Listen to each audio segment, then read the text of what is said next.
स्वामी कैसे पार कराएंगे अखिलेश की नैया। बेटी बन गई बीजेपी की खेवैया। स्वामी की बेटी को नहीं पसंद है साइकिल, अकेला चलोरे की ठोकी कील। स्वामी प्रसाद मौर्य को बेटी की चाल से झटका, पूरी रणनीति अधर में लटका। सियासत के दंगल में संघमित्रा का नया दाव, पिता से ही बेटी का मनमुटाव। स्वामी प्रसाद मौर्य इस समय बड़ी मुश्किलों में उलझने वाले हैं। खुद और बेटे के साथ अखिलेश को समर्थन दे चुके हैं, लेकिन स्वामी प्रसाद की बेटी ने मानो अपने पिता से किनारा कर लिया है। जैसे जैसे चुनाव पास आ रहा है, वैसे वैसे स्वामी प्रसाद मौर्य की बेटी बीजेपी के करीब जाती दिख रही है।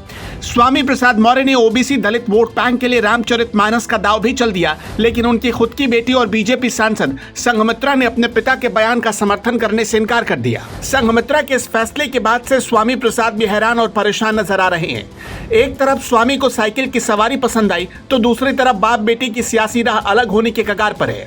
बीजेपी को झटका देने के लिए निकले स्वामी प्रसाद मौर्य अपनी ही बेटी को बीजेपी से दूर करने में नाकाम साबित हो रहे हैं। एक तरफ स्वामी प्रसाद मौर्य का अखिलेश यादव प्रमोशन कर रहे, तो दूसरी तरफ स्वामी की बेटी संघमित्रा बीजेपी के करीब जाती दिख रही हैं। 2024 से पहले यूपी की सियासत में रामचरितमानस को लेकर छोड़ी महाभारत अब बाप बेटी की सियासी राह में रोड़ा बनने वाली है। स्वामी प्रसाद मौर्य जितना सपा के करीब होते जा रहे हैं, उनकी बेटी संघमित्रा उतनी ही दूर। स्वामी प्रसाद मौर्य का ग्राफ सपा में बढ़ रहा है, तो संघमित्रा मौर्य असमंजस में फंसती जा रही हैं। आखिर प्लानिंग किधर से है, ये किसी को भी समझ में नहीं आ रहा। सामने चुनाव है, तो ऐसे में स्वामी प्रसाद मौर्य अखिलेश के साथ हैं, लेकिन स्वामी प्रसाद मौर्य की बेटी संघमित्रा बीजेपी के साथ, यूं कहें तो योगी के साथ। बाप बेटी की यह सियासी रणनीति उतनी ही उलझी हुई नजर आती है जितनी स्वामी प्रसाद मौर्य की राजनीति। 2022 के यूपी विधानसभा चुनाव में स्वामी प्रसाद मौर्य ने बीजेपी और मंत्री पद छोड़कर सपा ज्वाइन की थी। 2023 में सपा ने प्रमोशन कर महासचिव का पद दिया, लेकिन रामचरितमानस पर मचे घमासान ने यूपी को एक नया अध्याय दे दिया।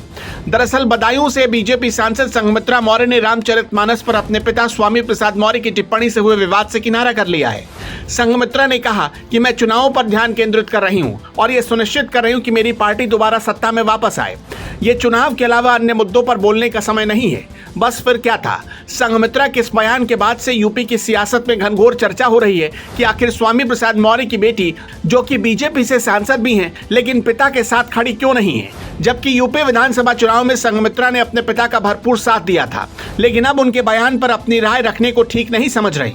संघमित्रा बीजेपी के खिलाफ या पिता के साथ हैं या नहीं, इसकी पुष्टि के लिए बीजेपी प्रदेश अध्यक्ष भूपेंद्र चौधरी ने बड़ा बयान दिया था। भूपेंद्र चौधरी ने संघमित्रा से अपना स्टैंड साफ करने को कहा था।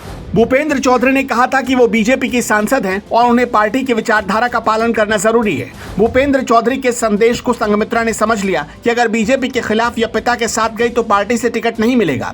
ऐसे में संघमित्रा को सपा से टिकट लेना पड़ता, जो कि आसान भी है क्योंकि स्वामी प्रसाद मौर्य खुद सपा के राष्ट्रीय महासचिव हैं।